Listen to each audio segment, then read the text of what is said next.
जय जय रघुवीर समर्थ। गणाधीश जो ईश सर्वा गुणांचा, मुळारंभ आरंभ तो निर्गुणाचा। नमो शारदा मूळ चत्वार वाचा,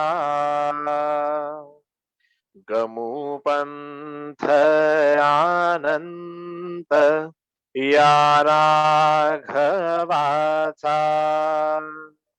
जय जय रघुवीर समर्थ।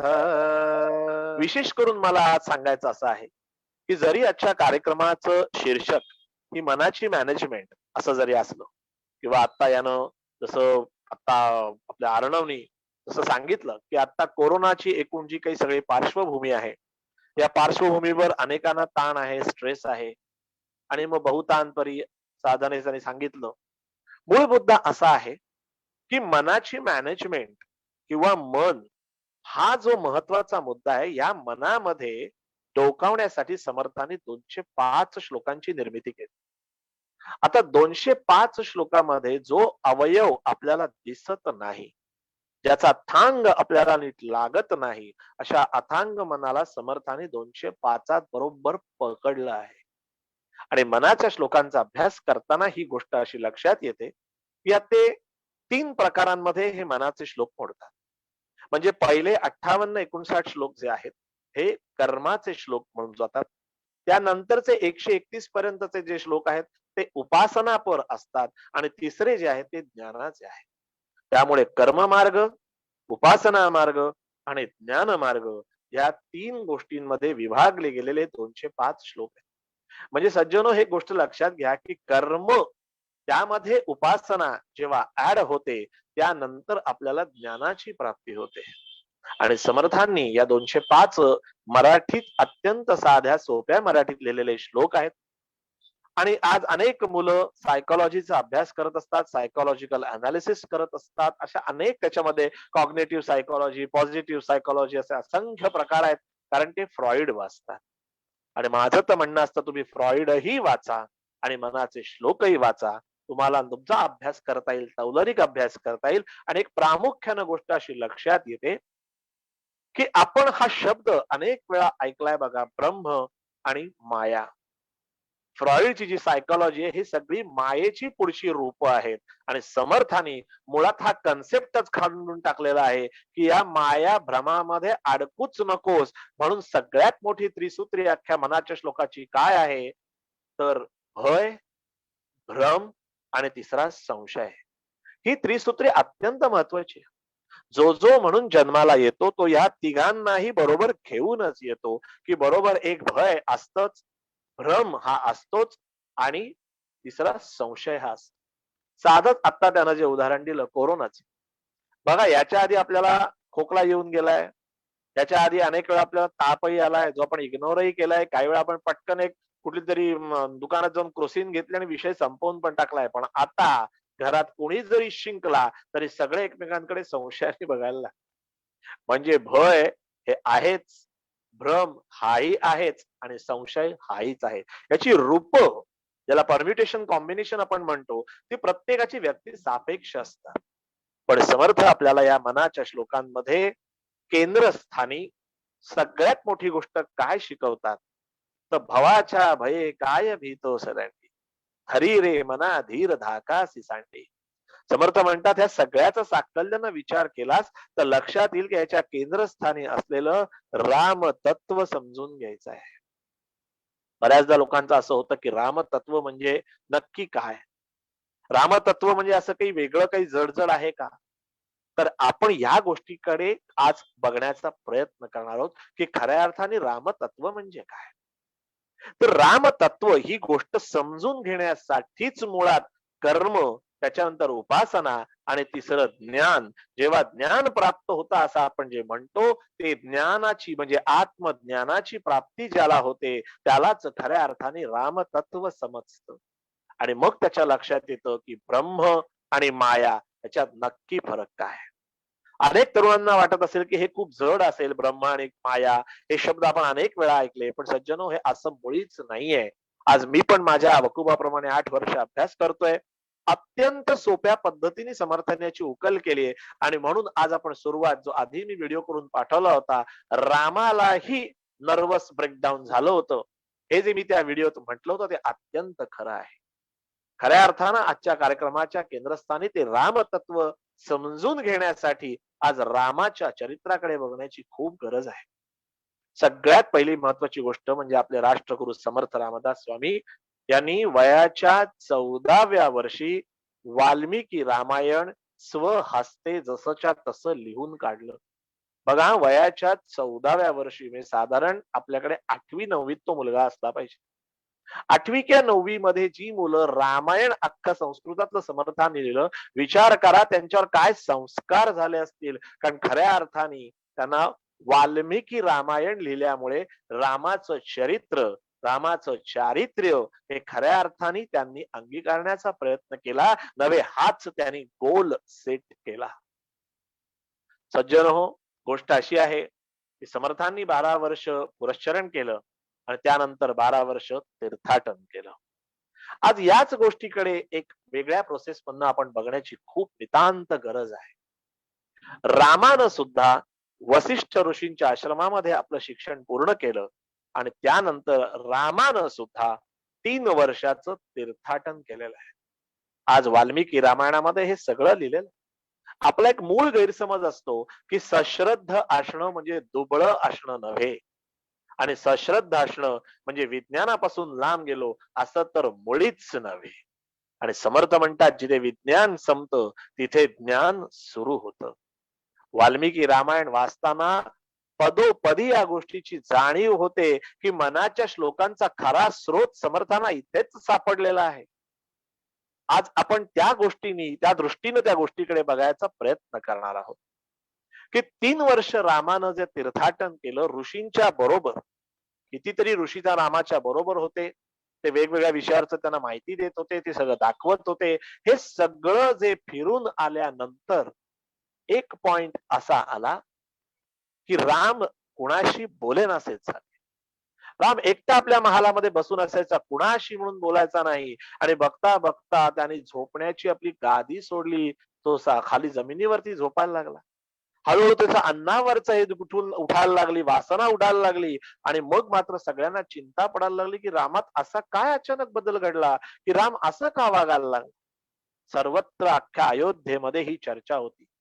म्हणजे ज्या अयोध्या नगरीच्या, अयोध्या म्हणजे जिथे युद्ध नाही ती अयोध्या, त्या अयोध्येच्या सिंहासनावर बसण्यासाठी तयार होणारा राम आज अचानक त्याला ह्या सगळ्यातनं इतकं नैराश्य आलं होतं त्या तीर्थाटनामधून. शेवटी दशरथ राजानं विश्वामित्र ऋषींना ही गोष्ट सांगितली की नगरात सगळीकडे खूप चर्चा आहे की रामाला कशात इंटरेस्टच उरलेला नाहीये. काय करावं हेच कळत नाही, महालाच्या बाहेरच पडत नाही. खिडकीतनं फक्त अनवटीवरती, अशी हातावरती अनवटी ठेवून चंद्राकडे किती वेळ बघत राहतो. काय विचार करत असतो माहित नाही, कुणाशी धड बोलत नाही, विचारलेल्या प्रश्नांचं उत्तर देत नाही. जेवणातही लक्ष नसतं, झोपण्यासाठी सुद्धा नाही. आणि आता त्याला अलंकार, आभूषण आणि कपडे याच्यातही काही इंटरेस्ट उरलेला नाही. हे असं जर असेल तर हे अयोध्येचं राज्य पुढे कसं जाणार. सज्जनो, विचार करा, स्वतः रामराय याच्यातनं गेलेले आहेत.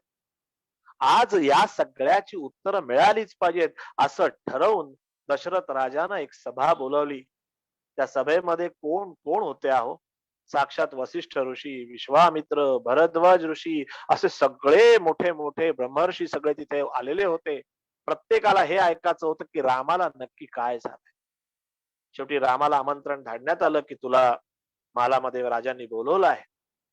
रामानं तिथे आल्यानंतर सर्वांना पाहिलं, हात जोडून वंदन केलं आणि त्यानंतर रामानं काही प्रश्न विचारले, जे प्रश्न आजही आपल्या मनात तंतोतंत तसेच येतात. जेव्हा जेव्हा म्हणून आपल्याला फ्रस्ट्रेशन येतं, जेव्हा जेव्हा म्हणून आपल्याला नैराश्य येतं, जेव्हा जेव्हा आपण सार्वत्रिक सामाजिक विचार करतो, तेव्हा जी एक प्रकारची वैफल्यग्रस्तता येते. आणि आज तर आपण एक्झॅक्टली याच मधून चाललेलो आहोत. की पेपर वाचला तरी निगेटिव्ह बातमी, टीव्ही लावला तरी निगेटिव्ह बातमी, लोकांच्या चर्चा सुद्धा निगेटिव्ह. इथे इतके मृत्यू, तिथे कोरोनाचा कहर, असा इतकं वाईट आणि लाऊड सगळं दाखवलं जात आहे. जे प्रत्यक्ष जी गोष्ट ज्या पद्धतीनं सांगितली पाहिजे तशी न सांगता प्रत्येक जण मला कसं पहिले कळलंय, सगळ्यात मोठी बातमी, असं करून आपल्यावर जे हॅमर केलं जाणं, ज्याने आपल्यात एक निगेटिव्हिटी यायला लागते आणि असं काहीतरी विचित्र मनामध्ये अवस्था येते की अरे बाहेर काय घाण आहे, नुसते मृत्यू आणि आता मी फक्त प्रेतांमधनं चालत चाललोय की काय.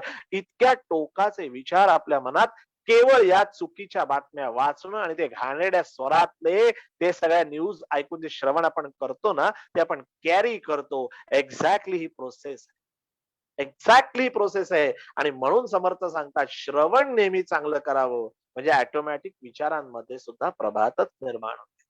प्रभाते मनी राम चिंतित जावा, हे समर्थांनी उगाच म्हटलेलं नाही. इथे रामाचं असंच झालं होतं आणि रामानं त्यावेळी असे प्रश्न विचारले की मला साधे साधे प्रश्न आहेत. जर मृत्यू कन्फर्म आहे तर तुम्ही जन्मालाच का घालता? बघा आपणही अशीच आर्ग्युमेंट करतो जी रामाने मांडली होती. रामाने सांगितलं की हा संसार मुळात असा रडकाच असणार आहे. या संसारात सगळा संघर्षच आहे. तर मग हे संसार का निर्माण करता? जर तुम्ही एकीकडे म्हणता की तुझ्या पुढे असलेलं लौकिक दृष्ट्या इस्टेट, सगळे राज्य, सिंहासन, सोनं नाणं, हे सगळं सगळं सगळं इथेच टाकून तुला एक दिवस हा लोक सोडून जायचंय, म्हणजे मृत्यू पावणार आहे. मग हे जर सगळं इथेच सोडायचं आहे तर मी मुळात हे कमवायचंच कशासाठी? मग हे काय करायचंय नक्की, कुणासाठी हा संसार आहे? आणि परत तुम्ही सांगता 84 लक्ष योनींचा जन्म परत परत परत घ्यायचा आहे. पुन्हा जन्म, पुन्हा मृत्यू, पुन्हा जन्म, पुन्हा मृत्यू, आउटपुट कशाचं काहीच नाही. ह्या सगळ्यामुळे रामाला फ्रस्ट्रेशन आलं की हे सगळंच जर खोटं आहे, तर मग मी नक्की खरं काय मानायचं? मग मला नक्की माझा जन्म कशासाठी झालाय? मी नक्की कोण आहे? असे असंख्य प्रश्न रामाला पडले होते. सज्जनो, फरक एवढाच आहे की हे सगळं रामाला वयाच्या 16व्या वर्षी प्रश्न पडले होते आणि आपल्याला आज या वर्षी हे प्रश्न असतात, हे सुद्धा आज आपल्याला काही अंशी कळत आहे. आणि रामतत्व समजून घ्यायचं असेल तर इथूनच तर खऱ्या अभ्यासाला सुरुवात झाली पाहिजे. आणि त्यावेळेला विश्वामित्र ऋषींनी वसिष्ठ ऋषींना विनंती केली की आता रामाचा ब्रेनवॉश करण्याची वेळ आलेली आहे.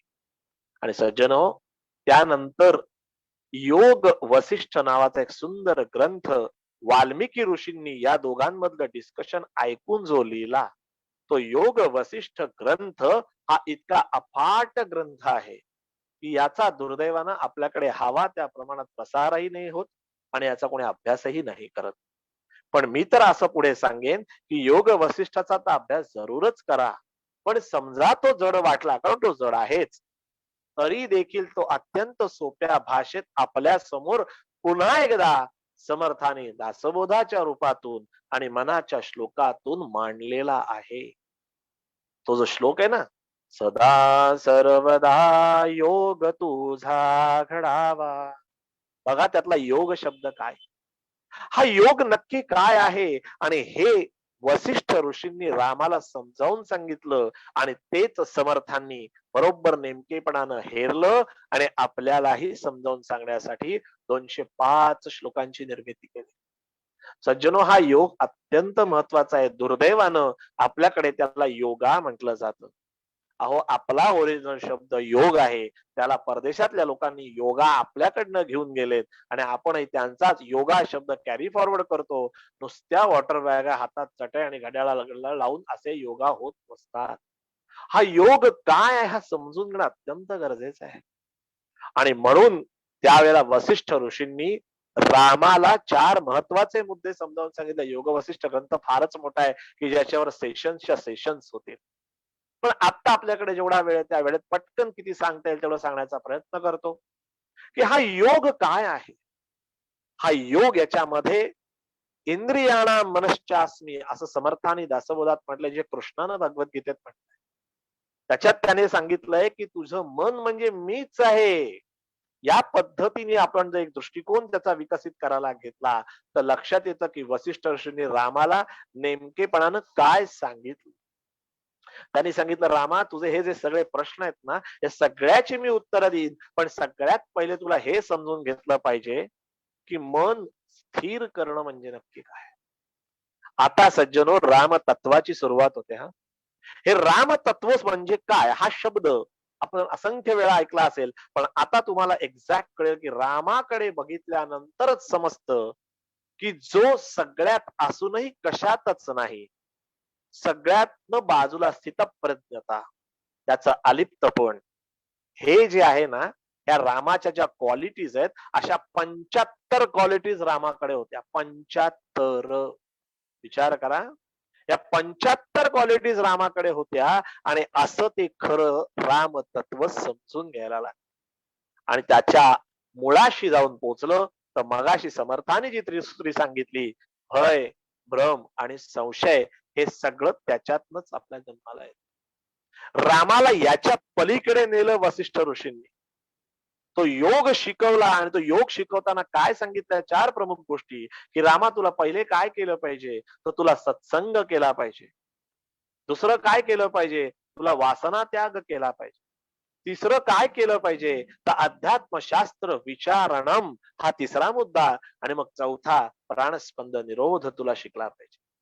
बघा, या चारही मुद्दे फार महत्वाचे आहेत. आता यातला सत्संग म्हणजे काय, वासना त्याग म्हणजे नेमकं काय, अध्यात्मशास्त्र विचारणं म्हणजे काय आणि प्राणस्पंद निरोध म्हणजे काय, या 4 कॅटेगरी ऑटोमॅटिक आपल्या समोर आल्या की हे म्हणजे काय. आणि मग आपल्या मनाच्या श्लोकांची सुरुवात होते. समर्थ छान सांगतात. समर्थ म्हणतात, या जगामध्ये ज्या ज्या गोष्टी आहेत, ज्या ज्या गोष्टी डोळ्याला दिसतात, त्या एक ना एक दिवस खचल्या जातात. प्रत्येक गोष्ट जी डोळ्याला दिसते ती नाशिवंत असते. हेच द्वैत हा शब्द लागतो. ज्या गोष्टीला दुसरी बाजू असते त्याला द्वैत असं म्हणतात. आणि म्हणून दासबोधात समर्थाने सांगितलंय, सद्गुरु हाच सगळ्यात मोठा, जो देवाहूनही मोठा असतो. आज रामाचे सद्गुरु वसिष्ठ होते आणि समर्थांचे सद्गुरु स्वतः रामराय होते. काय गुरु परंपरा आहे, लक्षात घ्या. आता सत्संग म्हणजे नक्की काय, तर हा सद्गुरु यातला जो सत भाग आहे, गुरु गीतेमध्ये गुरुचं फार सुंदर वर्णन केलेलं आहे. त्याच्यात त्याने असं म्हटलंय, गु आणि रू ही जी 2 अक्षर आहेत, जो अज्ञानापासून ज्ञानाकडे जो नेतो तो गुरु असतो. आता समर्थ सांगतात, मनाच्या श्लोकामध्ये बरोबर या सांगतात की आपल्यामध्ये सत गोष्टी ज्या आहेत त्याचा संग धरावा. बघा, प्रत्येक माणसामध्ये सतही भाग असतो आणि असतचा सुद्धा भाग असतो. आणि आपण नेमके प्रमाण काय करतो याच्यामध्ये गल्लत करतो की सत आणि असत याच्यामध्ये काय फरक आहे. तर पहिला सत्संग जर करायचा असेल तर त्याच्यासाठी आपल्यातल्या असत गोष्टी ज्या आहेत त्या बाजूला काढल्या पाहिजे. आता आपण रामाचं उदाहरण बघूया. बघा कसं इंटरेस्ट, एक एक एक एक गोष्ट, विषय क्लिष्ट आहे पण मी मॅक्झिमम करण्याचा प्रयत्न करतोय की तुमच्याशी रेलेव्हंट कसं करता येईल. आता थोड्या वेळापुरतं आपण रामाच्या भूमिकेत जायचंय, कारण आपल्याला सत्संग आणि वासना त्याग या गोष्टी शिकायच्या. रामाच्या जागी आपण आहोत. बघा हा. आणि आता 2 मिनिटं विचार करा की रात्री तुम्हाला दशरथ राजानं बोलवलं आणि सांगितलं, रामा उद्या तुझा राज्याभिषेक आहे बरं का, तेव्हा तयारीला लाग. कशा पद्धतीने तू राज्य करणार आहेस याची एक पॉलिसी तयार कर आणि तू तुझ्या पद्धतीने अयोध्या नगरीचा विकास याच्या पुढे घडवायचा आहेस, तेव्हा तुला उद्या सिंहासनावर बसायचं आहे. रामानं शांत चित्तानं वडिलांना नमस्कार केला, जशी तुमची आज्ञा. आता आपण रामाच्या जागी होतो, विसरू नका.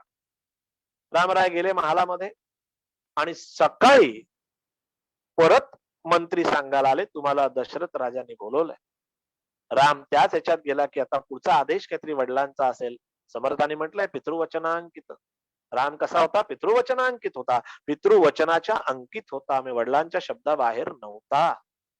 त्याला वाटलं आता राज्य करण्याच्या दृष्टीने वडील काही टिप्स देणार असतील आणि म्हणून तो तिथे गेला आणि वडिलांनी सांगितलं, राज्य तर लांबच, तुला वनवासालाच जायला लागणार आहे. 2 मिनिटं फक्त विचार करा, आपण त्या जागी आहोत. आपल्याला रात्री सांगण्यात येतंय उद्या तुझा राज्याभिषेक आणि सकाळ झाल्यावर सांगण्यात येते राज्याभिषेक तर लांबच, तुला वनवासाला जायचंय. इमानदारीत विचार करा, किती आर्ग्युमेंट्स केली असती आपण, किती तऱ्हेची आर्ग्युमेंट्स केली असती. रामाच्या चेहऱ्यावरची सुरकुती सुद्धा हल्ली नाही. तो फक्त वडिलांना म्हणाला, तुमची जशी इच्छा. तुम्ही म्हणालात वनवासात जायचं, मी वनवासात जातो. तुम्ही म्हणालात सिंहासनावर बस, सिंहासनावर बसतो. ही स्थितप्रज्ञता आहे. हे अलिप्तपण कुठून आलं रामाकडे? लक्षात घ्या, आपण वडिलांशी सुद्धा वाद घातला असता की तुम्ही तरुणपणी त्या कैकेयीला शब्द दिलात, तुम्ही तिला काहीतरी कमिटमेंट दिलीत, म्हणून मी वनवासात का जाऊ? बघा, ही आर्ग्युमेंट आपण केली असती हा. अहो, छोट्या छोट्या गोष्टींमध्ये आपण आर्ग्युमेंट करतो. आणि त्याच वेळेला रामाला ही सेम आर्ग्युमेंट लक्ष्मणाने जेव्हा मांडली, तेव्हा रामाचं खरं मोठेपण कळतं. रामानं लक्ष्मणाला सांगितलं, लक्ष्मणा, अरे चिडू नकोस, ते आपले वडील आहेत. तुझ्या हे साधी गोष्ट लक्षात येत नाहीये का? जे वडील मला आदल्या रात्री सांगतात की उद्या तुझा राज्याभिषेक होणार आहे, तेच वडील मला सकाळी सांगतात तुला वनवासात जायचंय. तो मध्ये काहीतरी वडिलांच्या बाबतीत घडलं असेल ना एकदा, त्यांच्या पण पर्स्पेक्टिव्हनी बघ. त्यांना हे सांगताना आनंद होतोय का? त्याने कुठेतरी ते त्यांची कमिटमेंट आहे, शेवटी त्यांचा शब्द आणि वडिलांचा शब्द हाच माझ्यासाठी फायनल शब्द असला पाहिजे. अरे, राज्य काय परत मिळेल, वनवासात आल्यानंतर परत मिळेल, त्याच्यात काय मोठी गोष्ट आहे? आणि वनवास तरी काय मोठं कठीण आहे? आपण तर वसिष्ठांच्या आश्रमात वाढलेलो आहोत. वनवासात कसं राहायचंय आपल्याला माहिती आहे, आपल्याला काय प्रॉब्लेम आहे त्यांनी. बघा, हे कुठून आली ही मॅच्युरिटी हो. आणि आपण किती आर्ग्युमेंट्स केली असती वडिलांच्या विरोधात, किती थैथयाट केला असता की मी का करू, तुमचं आहे, हा माझ्यावर अन्याय आहे, वगैरे वगैरे वगैरे वगैरे. बहोच हा फरक आहे रामात आणि आपल्यामध्ये. इथे लक्षात घ्या, त्याच्या विवेकानं त्याला जी गोष्ट सांगितली, आपला सुद्धा विवेक आपल्याला बरोबर सांगत असतो. आणि विवेकाचं ऐकणं म्हणजे सत्संग. सज्जनो, कायम लक्षात ठेवा, समर्थाने अख्ख्या दासबोधामध्ये या विवेकावर एवढा भर दिलेला आहे. समर्थाने विवेकावर एवढा भर दिलेला आहे की त्यांनी सांगितलं, विवेक पाहणे बरा, त्यावर सारासार विचार तो खरा. उपासकांसी सूचना, उपासना उपासना. बघा, परत कर्म मार्ग, उपासना मार्ग आणि मग ज्ञान मार्ग. अशा या रामानं लक्ष्मणाला तर शांत केलंच. सगळ्यात कहर म्हणजे या रामानं कैकेयीला सुद्धा दोष दिला नाही. आणि त्याच्याहून वरती हाईट म्हणजे त्यांनी मंथरेला सुद्धा दोष दिला नाही. म्हणजे रामायणामध्ये असं दिसतंय की शत्रुघ्न आणि भरत यांनी मंथरेला, म्हणजे शत्रुघ्नाने काठीने बडवायला घेतली होती, त्या मंथरेला सुद्धा समजून घेतलं रामानं. काय म्हणलाय राम माहितीये वाल्मिकी रामायणात ते आहे बरं. रामानं असं सांगितलं, मंथरेची काय चूक आहे? लक्ष्मण म्हणला, म्हणजे अहो, मंथरच तर कारणीभूत आहे. तिनेच तर कैकेयीचे कान भरले तुमच्या विरुद्ध, आणि म्हणून आपण जंगलामध्ये म्हणजे वनवासाला निघालो, आणि तुम्हाला मंथरेची काहीच चूक वाटत नाही. त्याच्यावर राम म्हणला, अरे, कैकेय देशामधून दासी जी कैकेयी बरोबर आली ती ही मंथरा. मग तिची स्वामिनी कोण? तिची स्वामिनी कैकेयी. मग तिने तिची स्वामी निष्ठा पार पाडली आहे. तिने काय सांगितलं? शेवटी माझी स्वामी कोण बाबा? कैकेयी आहे ना. मग कैकेयी, तुला अगं तो शब्द दिला होता, मग तिच्या दृष्टिकोनातनं कैकेयीचा मुलगा हाच तिच्या मालकाचा मुलगा, मग त्याचं भलं तिने पाहिलं. हे राम म्हणतोय. लक्षात घ्या, हे रामाचं स्टेटमेंट आहे. म्हणजे मंथरेची बाजू सुद्धा रामच समजून घेतोय, कैकेयीची बाजू सुद्धा रामच समजून घेतोय, दशरथाची बाजू सुद्धा रामच समजून घेतोय. किती माणसानं, किती इतकं आपण खरंच इतकं स्थिरत्वानं कधी बघतो का सिच्युएशन कडे? रामाकडनं काय शिकावं? आपण रामायण सिरियल बघितली म्हणजे आपल्याला रामायण कळलं असं होत.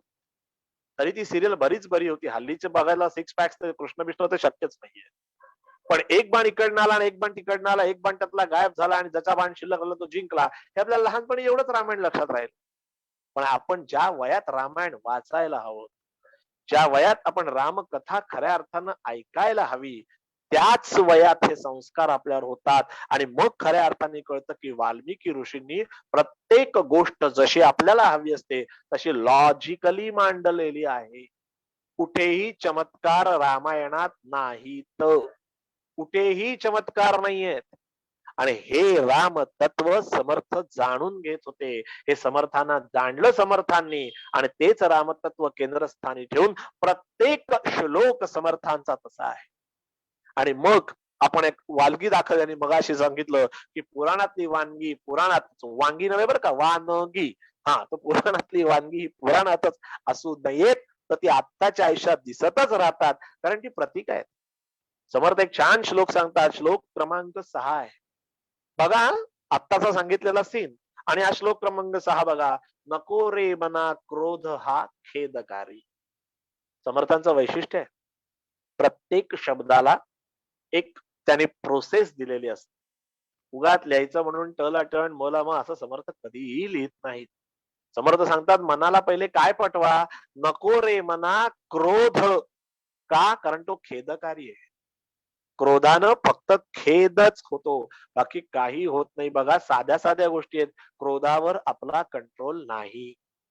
एकच श्लोक सांगतो, व्यस्त नाही. क्रोधावर कंट्रोल नाही, कारण का? समर्थ म्हणतात तसं की आवडी सारिखे मिळे तेणे मनाची उचंबळे. जोपर्यंत आपल्या सोयीचं सगळं होत आहे तोपर्यंत आपल्याला आनंद असतो. ज्या क्षणाला आपल्या विरुद्ध होतं त्याच वेळेला आपल्याला राग यायला सुरुवात होते. अहो साधं आहे साधं. घरामध्ये उठल्यापासून ते रात्री झोपेपर्यंत आपण आपल्या सोयीप्रमाणे इतरांनी ड्राईव्ह व्हावं अशी आपली अपेक्षा असते. आपण म्हणतो बघा माझं त्याचं पटत नाही. त्याचं जर खरं कारण शोधलं तर तुम्हाला उत्तर हे सापडतं की तो समोरचा तुमच्या सोयीप्रमाणे वागत नाही आणि म्हणून तुमचं आणि त्याचं पटत नाही. त्याने तुमच्याशी जरा आर्ग्युमेंट केलं की तुम्हाला ते आर्ग्युमेंट आवडत नाही. 2 मिनिटात क्रोध बाहेर येतो. साधी गोष्ट आहे, अशा जाहीर कार्यक्रमांमधनं आभार एखाद्याचे मानायचे राहून गेले तरी त्याला राग येतो. माझे आभार नाही मानले, मी एवढ्या गोष्टी केल्या, एवढं सगळं तयार केलं, माझा आभार नाव सुद्धा माझं घेतलं नाही. बघा किती छोट्या छोट्या गोष्टींवरनं आपल्याला क्रोध येतो. गोष्ट परमार्थाची आणि रामतत्वाची चालली आहे. आणि म्हणून तो रामाचा सीन त्या जागी स्वतःला प्लेस केलं की लक्षात येतं की रामराय किती मोठे होते आणि आपण बिनधास्त बेधडक न वाचता त्या रामाचे दोष काढण्यासाठी अगदी हिरिरीने पुढे येतो. हे रामाचं खरं चुकलंच. अरे काय रामाचं चुकलं तुझं बघ. कुठे कुठे चुकलंय आयुष्यामध्ये. अरे चुकत चुकतच आलोय आपण आतापर्यंत. काहीच करेक्ट केलेलं नाहीये. कारण आपल्याला मुळात हेच कळलं नाहीये की आपण काहीच करत नसतो. हाच तर खरा भ्रम आहे. आपल्याला वाटतं की आपण काहीतरी सॉलिड मिळवलं बरं का. तू काही नसतं रे मिळवलेलं. काहीही नाही. ती सद्गुरु कृपेनच होत असतात या गोष्टी. आणि म्हणून समर्थ म्हणतात नको रे मना क्रोध. का नको? कारण तो खेदकारी. मग समर्थ म्हणतात नको रे मना काम नाना विकारी. बघा सगळीकडे तुम्हाला हीच गोष्ट दिसते. मूर्ख लक्षणात समर्थांनी म्हटलेलं आहे, जन्मला जयांचे उदरी तयासी जो विरोध करी. का? कारण सखी मानिली अंतुरी तो एक मूर्ख. संसाराच्या पहिल्या पावलाला सुरुवात इथून होते, ज्याचा बेस हा सेक्स असतो. स्पष्ट आहे. नको रे मना काम नाना विकार. काम आणि क्रोध हे शब्द आपण ऐकतो, पण दोन्ही किती बाय डिफॉल्ट आपल्या इतकं आज चिकटून बसलेलं आहे, इतकं चिकटून बसलंय की ते काढायला सोपं नाहीये. बोलणं फार सोपं आहे. 12 वर्ष तपश्चर्या केली. अरे तपश्चर्या केली म्हणजे काय केली? या विकारांच्या विरोधात फाईट दिली हो. ह्या गोष्टीच्या विरोधात फाईट देतात ते, तेव्हा ते सत्पुरुष होतात. या असत गोष्टी काढून टाकल्या. लक्षात घ्या क्रोध आणि काम याच्यात सुद्धा तौलनिक विचार केला तर एक वेळ काम परवडलं. ज्यातनं भ्रमातला का होईना आपण कुठला तरी आनंद मिळतो. क्रोधाने काहीच मिळत नाही. आणि समर्थ सांगतात पुढच्या ओळीत काय म्हणतात, नको रे मना लोभ हा अंगीकारू. बघा मी बाकी कुठलाही श्लोक घेतलेला नाही, फक्त 6वा आहे.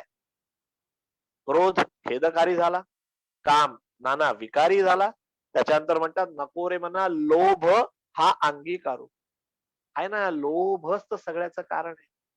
प्रत्येक गोष्ट दुसऱ्याची पाहिली की ती माझ्याकडे असावी किंवा मला का नाही मिळत. एक तर ती माझ्याकडे नाही म्हणून मला दुःख होतं, पण दुसऱ्याला मिळाली त्याचा आनंद मात्र होत नाही. बघा आपल्या मनात आपण डोकवून पाहायचंय.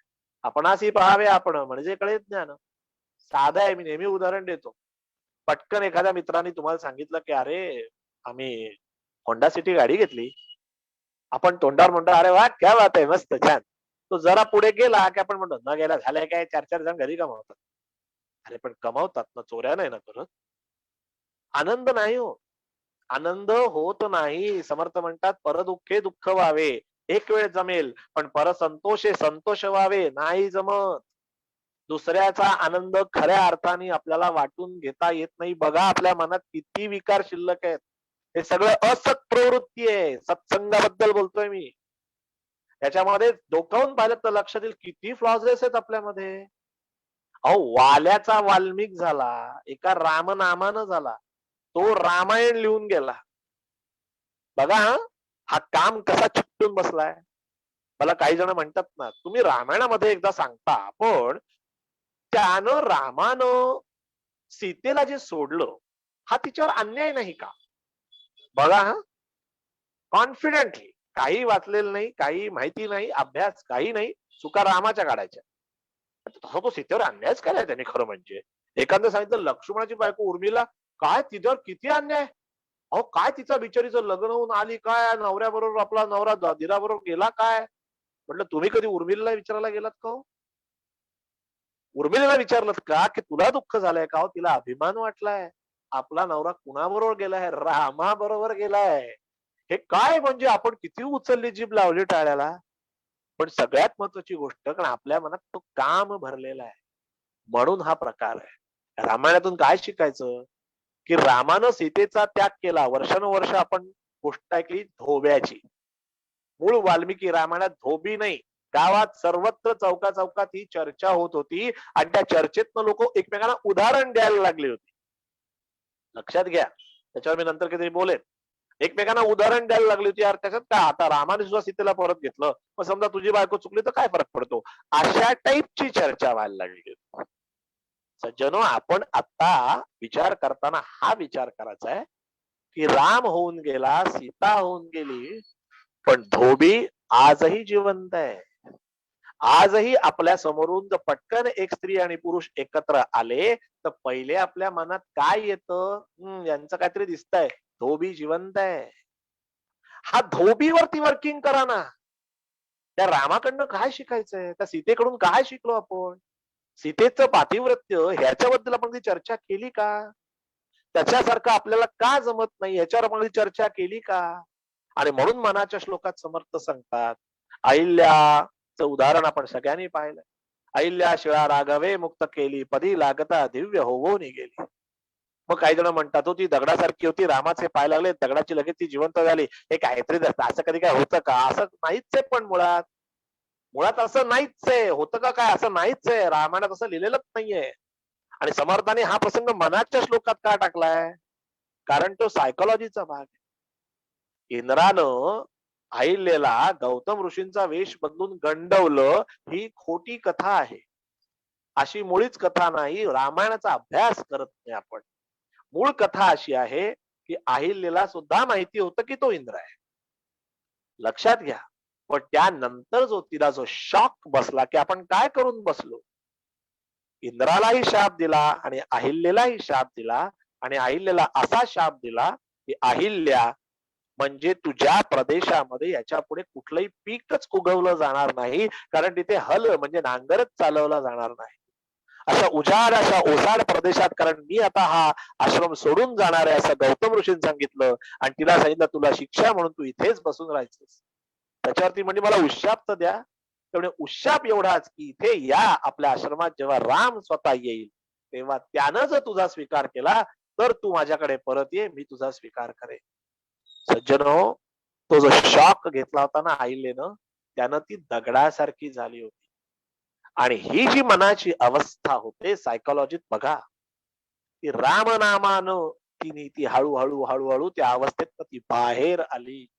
सज्जनो, रामनामाचं महत्व इथे त्या कथेतून हे घ्यायचंय आणि आता स्वतः डोकावून बघायचंय. एकीला तरी सीता सोडून हा क्लेम प्रामाणिकपणे करता येईल का, की माझ्या मनात परपुरुषाबद्दल एकदा सुद्धा विचार आला नाही, असं आपण म्हणू शकत नाही. त्या अहिल्याच्या प्रसंगातून स्वतःच्या मनात डोकावून बघायचंय, की आपल्या किती असत गोष्टी शिल्लक आहेत. बिनधास्त आपण अभ्यास न करता कुठल्याही गोष्टीवर बोलतो. आणि सगळ्याच मूळ काय आहे, नको रे मना मत्सरू, दंभ भारू. लोभ अंगीकार करू नका, दुसऱ्याचा मत्सर करू नका, आणि त्याच्या पुढचा अत्यंत महत्वाचा शब्द आहे, तो म्हणजे दंभ. आता एव्हाना लक्षात आला असेल, की आपल्या भक्तीत सुद्धा किती दांभिकता आहे. प्रत्येक गोष्टीत केंद्रस्थानी मला काय मिळेल हा विचार ठेवूनच आपण भक्ती सुद्धा करतो. म्हणून दासबोधात समर्थाने सख्य भक्तीत सांगितलंय की सख्य तरी खरे करावे, अशी स्पष्ट ओळ आहे. कारण जेपर्यंत तुम्ही काहीतरी उद्देश मनात ठेवून देवाची भक्ती करता, तोपर्यंत तुम्हाला रामतत्व कळणारच नाहीये. सारखं मला काय मिळेल, माझा फायदा कसा होईल, मी मी मी मी हा मी जोपर्यंत आहे, तोपर्यंत जो प्रश्न रामाला पडला होता की खरा मी कोण, हा प्रश्न तुम्हाला चाटूनच जाणार नाही जोपर्यंत आपण स्वतःकडे त्या दृष्टीनं बघत नाही. आणि म्हणून वसिष्ठ ऋषीने रामाला सांगितलं, रामा पहिले काय कर, सत्संग कर, म्हणजे तुझा विवेक जागृत कर. दुसरा वासनांचा त्याग कर. या एका श्लोकात आता आपण वांगी दाखल उदाहरण म्हणून पाहिलं की काय काय सांगितल्या वासना त्यागांमध्ये. ह्या सगळ्यात महत्वाच्या गोष्टी आहेत. क्रोध, काम, लोभ, त्याच्यानंतर सांगितला मत्सर आणि दंभ. बघा किती कठीण आहे अहो, हे 5 मुद्दे सुद्धा काढायचे म्हटलं ना तरी आपलं आयुष्य संपेल, पण हे आपल्याकडनं जात नाही. कारण इतकं घट्ट आपल्याला चिकटून बसलंय. हे चित्त जे आहे ना, या चित्तात जोपर्यंत या गोष्टीचा लय होत नाही, तोपर्यंत खऱ्या अर्थाने आपला प्रवास सुरूच होत नाही. आणि म्हणून त्यांनी रामाला सांगितलं की अध्यात्मशास्त्र विचारणं हा तिसरा मुद्दा का महत्वाचा आहे, की दासबोध हा वाच, पण त्याच्यावर विचार केला गेला पाहिजे.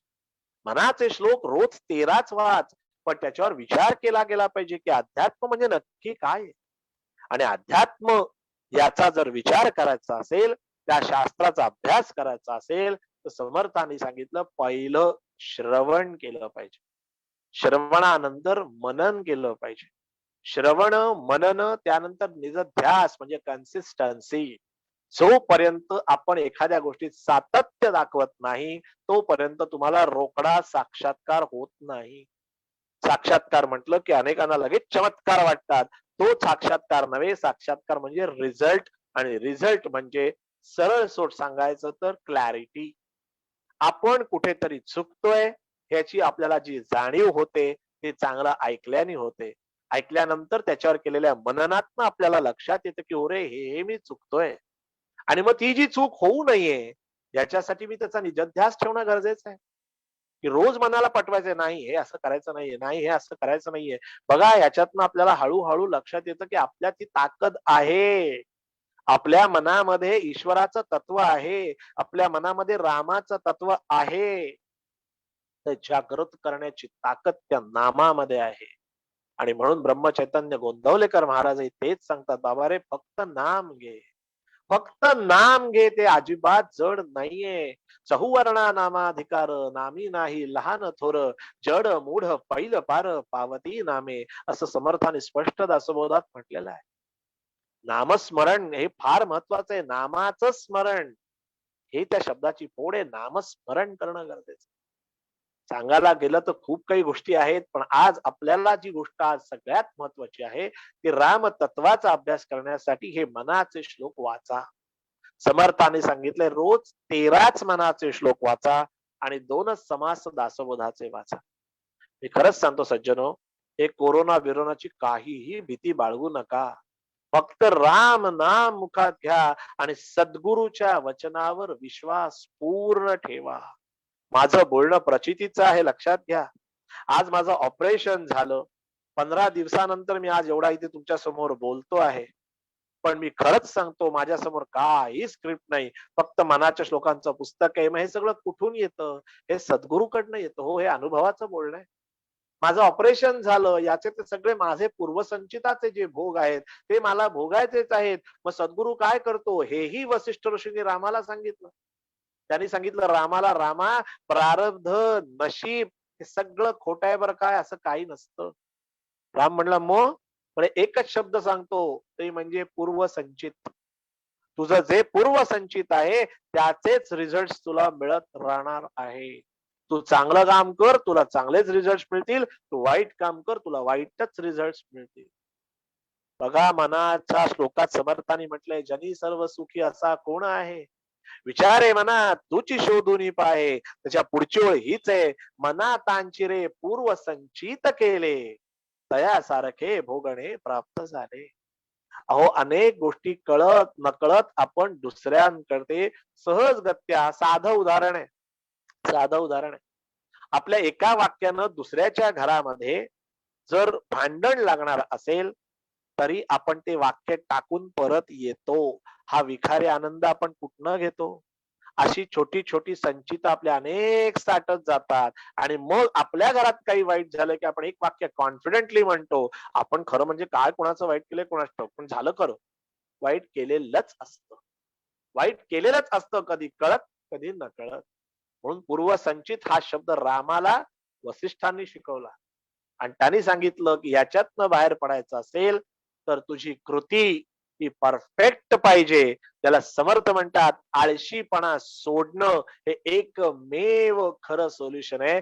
समर्थांचा शब्द करंट लक्षण. करंट लक्षण समास दासबोधातला वाचा. पॉझिटिव्हिटी जर आयुष्यामध्ये मिळवायची असेल तर सगळ्यात पहिले काय, ज्या ज्या वेळी जे जे अनुकूल ते ते करावे तात्काळ.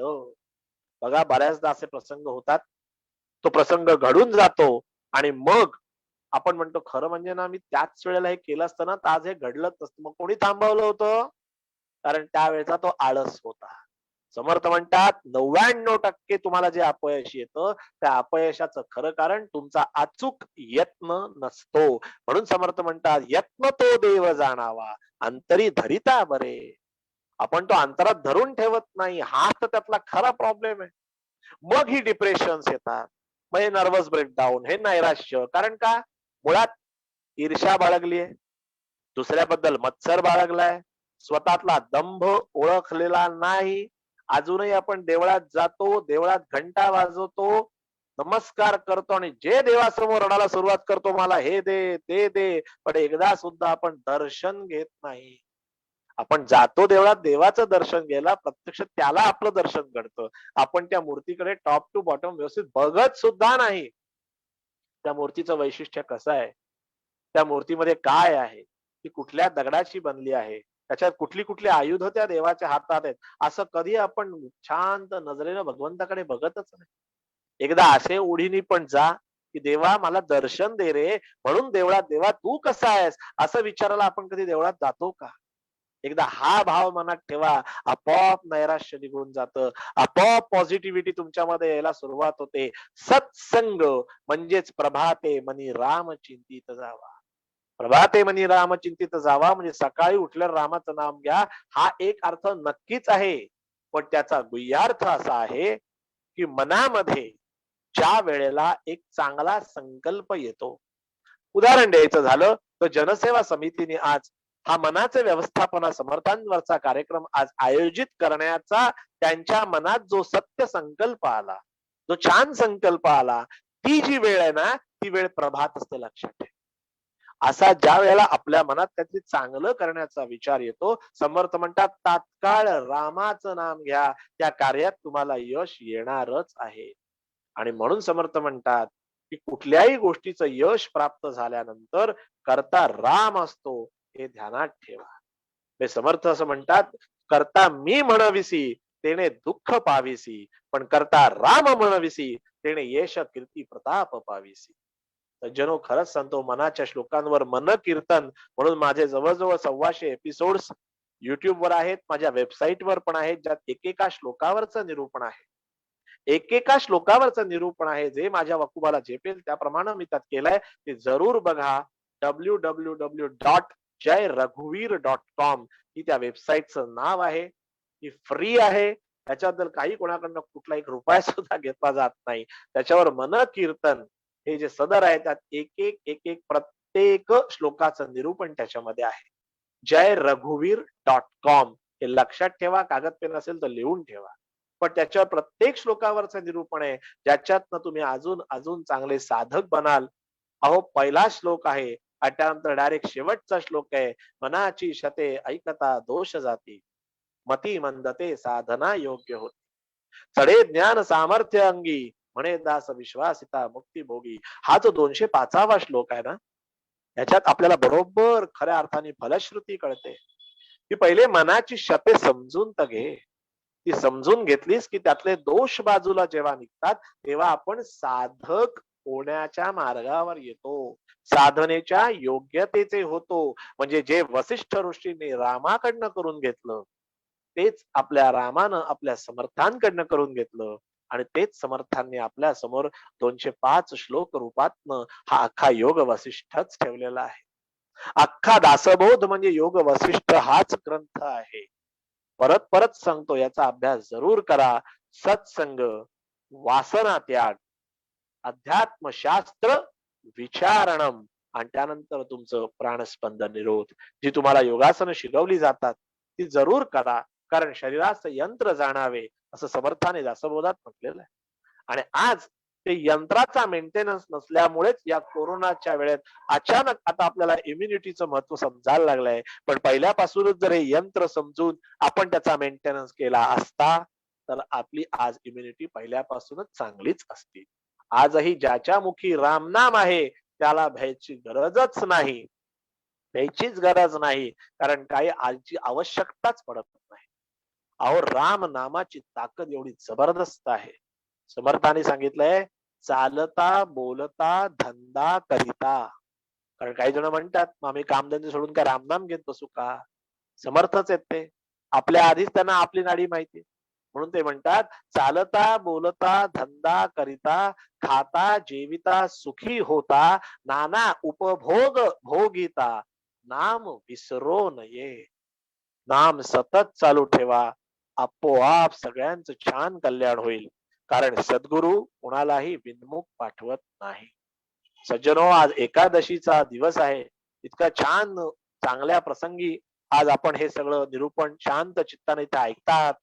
मी खरंच परत परत विनंती करतो, मी पुन्हा परत कधीतरी नक्की बोलायला येईल, पण तुम्ही वेबसाईटवर जाऊन मन कीर्तन जरूर ऐका. दासबोधाची मी शिबिरं घेतो, ती शिबिरं पार्ल्यात आयोजित करा. मी राहतो कल्याणला, पण मी इथूनही पार्ल्यात येईन, कारण माझं ते काम आहे. माझ्या सद्गुरूंना मला आखून दिलेलं काम आहे. पण दासबोधाचं शिबिर जनसेवा समितीनं जरूर आयोजित करावं. त्याच्यामध्ये दासबोधाची चाल कशी आहे, मनाच्या श्लोकांची चाल कशी आहे, सांप्रदायिक, समर्थाने आखून दिलेली आहे. त्या चालीत म्हटल्याने आपण अर्थाच्या कसे जवळ जातो, आणि हळूहळू आपण बिटवीन द लाईन्स सुद्धा कसं रीड करू शकतो, या दोन्हीची प्रचिती तुम्हाला जरूर आल्याशिवाय राहणार नाही. तेव्हा माझं जाहीर आव्हान आहे पार्लेकरांना, की तुम्ही असं दासबोधाचं शिबिर आयोजित करा. मी नक्की कल्याणहून पार्ल्याला अगदी अवश्य येईन, आणि आपण आषाढीचं सगळं एकदा उघड, सगळं ओपन झाल्यानंतर, कोरोनाचा एकदा सगळा व्याप संपला की आपण छान दासबोधाचं शिबिर आयोजित करूया. सर्व लोकांना आमंत्रित करूया, आणि सर्व मिळून एकत्र येऊन दासबोध आणि मनाच्या श्लोकांचा अभ्यास करू. कारण समर्थांनी हे आपल्यासाठी लिहिलंय. मनाचे श्लोक हे आपल्या मनासाठी आहे. बऱ्याचदा असं होतं की आपण एखादा श्लोक वाचतो आणि बाजूच्याला म्हणतो, बघ समर्थांनी काय म्हटलंय. ते तसं नाहीये. तो श्लोक म्हणून आपण स्वतःलाच म्हणायचंय की बघ, तूच स्वतः पहिले बघ की समर्थाने त्यात काय म्हटलंय, आणि तुझा चेहरा त्यात आहे का, हे तुझं तूच ताडून बघायचंय. यासाठी समर्थाने 205 श्लोकांची निर्मिती केली आहे. ती स्पर्धा, मनाच्या श्लोकांची स्पर्धा, ते पाठांतर, हे करण्याचं एक वय असतं. जशी जशी हळूहळू आपली मॅच्युरिटी भक्तीतली सुद्धा वाढते, साधनेमधली परिपक्वता वाढत जाते, तेव्हा लक्षात येतं की अरे, मनाचे श्लोक हा केवढा मोठा ग्रंथ आहे. आपण जनरली पुस्तकं किती पानांची याच्यावर ग्रंथ का पुस्तिका म्हणायचं हे ठरवतो. पण समर्थ म्हणतात, जेणे अवगुण पालटती त्या नाव ग्रंथ, जेणे होये उपरती त्या नाव ग्रंथ. तेव्हा लक्षात येतं की हा मनोबोध इतका प्रचंड मोठा आहे, हे लहान मुलांचे पाठांतराचे नाहीत. लहानपणी मनाचे श्लोक म्हटल्याने त्याचा फायदा वेगळा होतो, वाणी स्वच्छ होते, गेयता येते, तुम्हाला आरोह अवरोह समजतात, उच्चारण स्वच्छ होतं, हे फायदे आहेत. पण जशी जशी आपल्या अनुभवाची शिदोरी वाढत जाते, जशी जशी आपली साधना मुरत जाते, तसं तसं लक्षात येतं की ह्याची केवढी मोठी व्याप्ती आहे, आणि आपण दुर्दैवी आहोत जर आपण हे वाचत नसू. इतकं चांगलं मराठीमध्ये असलेलं, त्याला विनोबा भाव्यांनी मनाची उपनिषद म्हटली आहे. विनोबा भाव्यांनी मनाची उपनिषद म्हटली, म्हणजे अजून विचार करा, अजून काय त्याला वेगळं पाहिजे. असे हे मनोबोध, असा तो दासबोध. आणि याच्यानंतर समर्थांचा अजून एक छान ग्रंथ, तो म्हणजे आत्माराम आहे. पण या तिन्हीची पातळी इतकी उच्च आहे, या सगळ्याच्या केंद्रस्थानी समर्थांचं आराध्य दैवत ते म्हणजे राम, राम आणि रामच. एक दिवस एक कार्यक्रम आणि केवळ रामायणातल्या काही गोष्टींसाठी करूया, की रामाचे अजून अनेक प्रसंग असे जे अनेकांना माहिती नाहीत. आज जसं मी एक पर्स्पेक्टिव्ह सांगितला दशरथाबरोबरचा किंवा एक पर्स्पेक्टिव्ह सांगितला अहिल्येचा, तसं रामाची प्रत्येकाबरोबरची काय पद्धतीची कन्व्हर्सेशन वाल्मिकी ऋषींनी लिहिलेली आहेत. अफाट, अक्षरशः सांगतो अप्रतिम. आपल्याला कळतं की राम का मोठा आहे. इतकं मन स्थिर असणं, इतकं स्थितप्रज्ञ असणं, इतकं अलिप्त असणं, हे सगळं कसं शक्य होतं.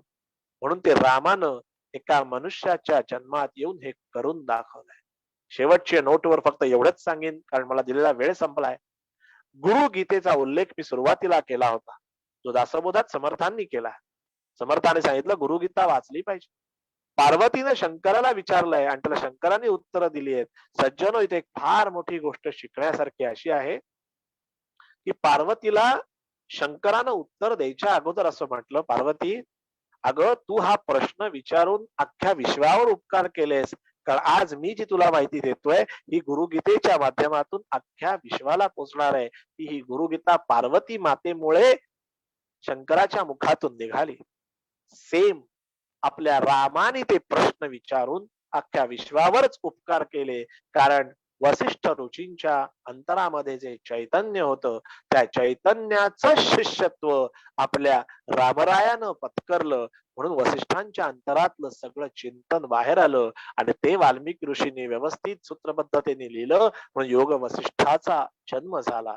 आणि तसाच आपणही समर्थांपुढे असं शिष्यत्व पत्करून ज्या वेळेला या ग्रंथांकडे बघतो, तेव्हा कळतं की त्या ग्रंथाचं वैशिष्ट्य काय आहे, त्या ग्रंथाची ताकद काय आहे आणि त्याला गुरु शिष्य संवाद का म्हटलं आहे. मनाचे श्लोक, दासबोध आणि आत्माराम हे ग्रंथ वाचताना एकच भाव मनात ठेवा, की समर्था, मला हे सगळं शिकवा हो. कारण मला हे शिकवण्यासाठी कोणीच नाहीये. तुम्हीच माझे गुरु आहात, तुम्हीच माझे सद्गुरु आहात. आणि मग चमत्कार बघा, तो दासबोध आपल्याशी बोलू लागतो. तो दासबोध बोलू लागतो, तो दासबोध अंगात पाझरायला लागतो आणि मग आपल्या वृत्तीत आपोआप बदल होतात. मग सत्संग आपोआप घडतो. वासना त्यागही हळूहळू लयास जायला लागतो, म्हणजे वासनांचा त्याग सुरू होतो. आणि मग अध्यात्मशास्त्र विचारणम हे आपल्याकडनं ऑटोमॅटिक सुरू होतं. आणि मग प्राणस्पंद निरोध, म्हणजे ज्याला राजयोग म्हणतात, जिथे प्राणाचा आणि मनाचा वेग सेम होतो, त्याच मन स्थिर होतं आणि त्यालाच राम असं म्हटलं जातं. रा आणि म ही दोन अक्षर मुखात यायला सुद्धा पूर्वसंचित असावं लागतं. तेव्हा आज आपल्या सगळ्यांचं पूर्वसंचित निश्चित चांगलंच आहे. म्हणूनच ह्या कार्यक्रमाचा श्रवणाचा लाभ तुम्हाला झाला. माझ्या मुखातून सद्गुरूंनी जे काही बोलून घेतलंय ते तुमच्या समोर मी अल्पपतीच्या मायाप्रमाणे मांडण्याचा प्रयत्न केलाय. काही चुकलं असेल, काही उणं झालं असेल तर मोठ्या मनानं क्षमा करा. कारण शेवटी मी पण शिकतोच आहे. आपण सर्वत्र या पद्धतीने याचा प्रचार करूया. आणि माझं तरुणांना आव्हान आहे की जास्तीत जास्त तुम्ही याचा अभ्यास करा. माझी वेबसाईट नक्की बघा, jayraghuveer.com हे त्याचं इंग्लिश मध्ये त्याचं नाव आहे. काही प्रश्न आलेले आहेत की विद्या डोळस विचारत आहेत की सद्गुरूंची साधना कशी करावी. अर्थात या प्रश्नाची व्याप्ती खूप मोठी आहे, पण बरं, तुम्ही थोडक्यात सांगितलं तर चांगलं आहे. सगळ्यात पहिली गोष्ट म्हणजे मगाशी म्हटलं तसं पहिले सद्गुरू म्हणजे काय हे समजून घेणं गरजेचं आहे. त्यासाठी 13 मानाचे श्लोक आणि रोज 2 समास दासबोधाचे वाचायला सुरुवात करा. हळूहळू समजायला लागेल, कारण ते चौथा समास दासबोधातला अख्खा सद्गुरु स्तवनावरतीच आहे. मुळात सद्गुरू म्हणजे काय एकदा समजलं, पुढे प्रवास त्यांच्यावर सोपवून द्यायचा असतो. आपोआप त्यांच्या थ्रू होतं. ते बघून घेतली खरं. दासबोधाचाच विषय निघालाय, तर दासबोधामध्ये आजच्या मॉडर्न मॅनेजमेंट बद्दल काय नमूद केलेलं आहे ते थोडक्यात सांगा. प्रचंडच आहे. म्हणजे त्याच्यावर एक वेगळाच कार्यक्रम माझा कॉर्पोरेट कीर्तन मी करतोच, किंवा समर्थांचा नेटवर्क म्हणून एक वेगळा आहे. मुळात समर्थाने 1100 मठांची स्थापना केली अख्ख्या हिंदुस्थान.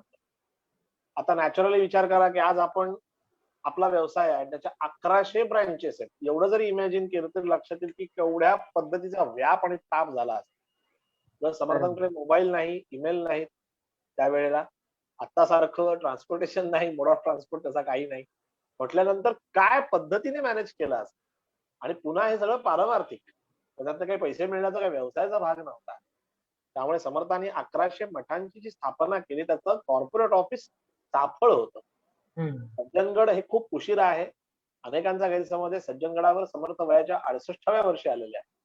म्हणजे शेवटची 6 वर्ष समर्थ सज्जनगडावर राहिलेत. तिथं समर्थांची मॅक्झिमम हे चाफळ आणि शिवथरगड या दोन त्यामध्ये जास्त वास्तव्य होतं. तिथून अख्ख्या हिंदुस्थानाचे 1100 मठ कंट्रोल करत. ते अलौकिकच आहे. ते त्याच्यावर वेगळं सेशनच करावं. बरोबर. आजच्या जसं तुम्ही या कार्यक्रमाच्या सुरुवातीलाच म्हणालात, की नैराश्य भरलेलं आहे.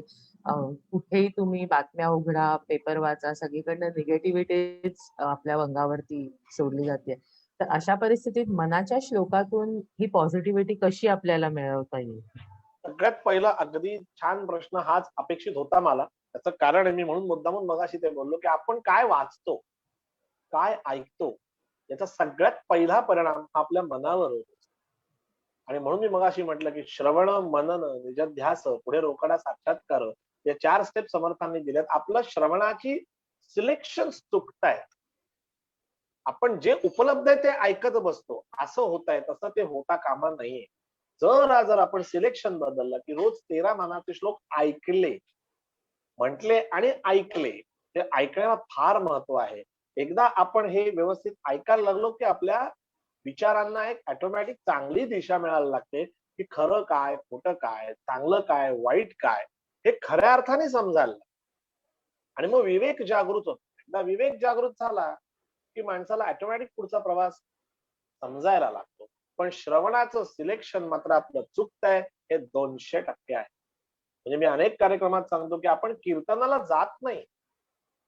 हा शुद्ध वेडेपणा आहे. म्हणजे जिथे खरं चांगलं काहीतरी ऐकायला मिळतं, तिथे आपण जात नाही, वेळ नाही अशी उदाहरणं देतो. आणि ज्या सीरियल मधनं तुम्हाला काहीच शिकण्यासारखं नसतं, तिथे तुम्ही त्यांच्या वेळेप्रमाणे स्वतःला ऍडजस्ट करून बसता. म्हणजे चुकतंय कोण? खरंय. तो कीर्तनकार समजा 20 विचार देत असेल, त्यातला एक तर तुम्हाला आवडेल. एक विचार तरी घरी घेऊन याल, की जो तुमच्या आयुष्याला चांगलं मार्गक्रमण करायला कारण किंवा पूरक ठरू शकतो.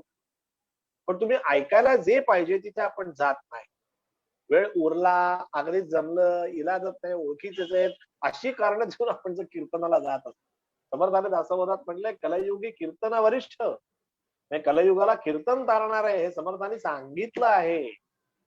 तरी देखील जर आपण ते ऐकत नसतो, तर मग हा दोष आपला. मग नैराश्य येणारच आहे हो. कारण समर्थान दासोबत म्हटलंय, संसार मुळीचा रडकाच आहे. तुम्ही जन्माला आलात त्या दिवसापासून दुःखाचीच सुरुवात आहे. म्हणून समासाचं शीर्षक आहे जन्म दुःख निरूपण.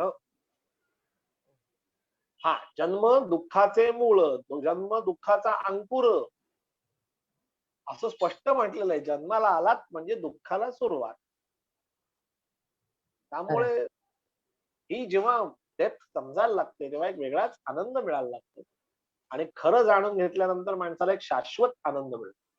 आज आपण ओरबाडल्यासारखे आनंद घेतो. मी आनंदी आहे असं आपण दाखवतो, तर आपल्याला डिस्प्लेची सवय झाली. खऱ्या अर्थाने सेल्फी जे आपण मोबाईल मध्ये काढतो, खरा सेल्फी मनाच्या श्लोकात सापडतो.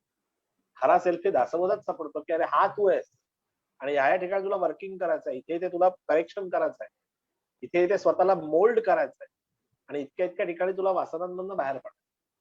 या प्रोसेस मधनं मी रोज जातोय. 8 वर्ष मी हम्म. अभ्यास करतोय, मी रोज जातोय, अनुभवान सांगतोय. समर्थांनी 3 प्रचिती सांगितलंय. एक आत्मप्रचिती, एक शास्त्र प्रचिती आणि तिसरी गुरु प्रचिती. या तिन्ही प्रचिती विना बोलो नाहीये असं समर्थाने स्पष्ट म्हटलेलं आहे. आणि वाचल्याशिवाय तुम्हाला प्रचिती येईल. प्रचिती म्हणजे बरोबर. चमत्कार नव्हे, विचारांना क्लॅरिटी. आणि म्हणून समर्थांच्या दासबोधात एकमेव समर्थ असे आहेत जे ग्रंथाच्या आरंभालाच ग्रंथाची फलश्रुती सांगतात. बघा, अनेक ग्रंथात सगळ्यात शेवटी फलश्रुती असते. हो, बरोबर. याच्यात सुरुवातीलाच आहे फलश्रुती. या ग्रंथाने काय होतं, क्रिया पालटे तात्काळ. एवढी एकच छान फलश्रुती आहे, की चुकीचं वागतोस हे रिअलाइज होतं आणि क्रिया पालटे तात्काळ. आणि आपण ऑटोमॅटिक चांगलं वागायला सुरू. तर या सगळ्याची सुरुवात योग्य श्रवणाने व्हायला पाहिजे. आणि हे लोक सगळ्याचं मूळ ऐकतात. आहे. हो. बरोबर. आता आणखीन एक प्रश्न असा आहे की नैराश्यातून बाहेर येण्यासाठी काय मार्गदर्शन केलेलं आहे समर्थांनी? सांगितलं ना आता. हा तेच. म्हणजे थोडक्यात हेच की चांगलं श्रवण आणि त्यातनच तुमचा विकास एक जो आहे तो सुंदर ओवी घडत आहे आहे. समर्थांची दासबोधामध्ये.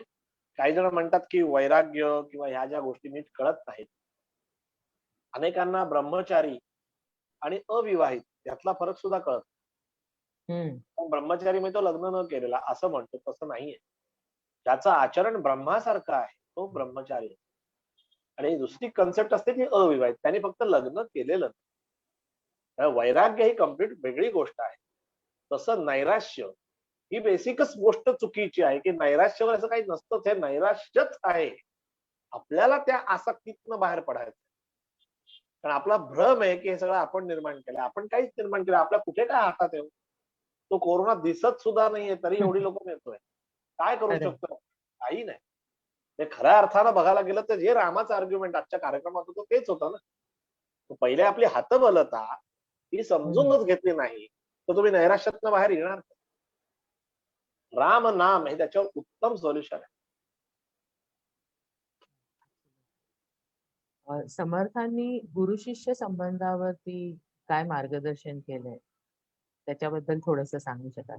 नाही मगाशी मी सांगितलं तसं की गुरु शिष्य संवादात त्यांनी लिहिलंय. म्हणजे शिष्याला गुरुला प्रश्न विचारायचे आणि हम्म. गुरुने त्याची उत्तरं द्यायची. अगदी सिंपल एक वन लाईन सांगतो. बघा आपण सुद्धा कधीतरी कोणाला शिकवत असतो. शिकवताना समोरच्याची बॉडी लँग्वेज कशी आहे ह्याच्यावर आपलं शिकवणं अवलंबून आहे. हो. जर त्याच्या बॉडी लँग्वेज मध्ये नम्रता असेल तर शिकवणाऱ्याला उत्साह येतो आणि तो अजून 4 चांगल्या गोष्टी देऊन जातो. खरंय. पण समोरच्याची जर बॉडी लँग्वेज पंचुक्याची असेल, मला सगळंच येतं आता बघू तू काय शिकवतो. तर तो फक्त पाट्या टाकतो, त्यावेळी तो गुरुच्या भूमिकेत नसतो. हे समर्थ शिकवतात, की पहिले दुसऱ्याच्या अंतरात असलेल्या चैतन्याचं शिष्यत्व पत्करा. तेव्हा तुम्हाला त्याच्या अंगात असलेलं सगळं ज्ञान प्राप्त होईल. हाच तर खरा बोध आहे. हाच तर खरा दास बोध. की दास्यत्व पत्करत नाही, तोपर्यंत बोध होईलच कसा? गुरुला संपूर्ण शरणागती थोडक्यात त्याशिवाय होऊच शकत नाही. त्याशिवाय होऊ शकत नाही. खरंय. मला वाटतं आता वेळेअभावी आपण थांबूया. कारण हो.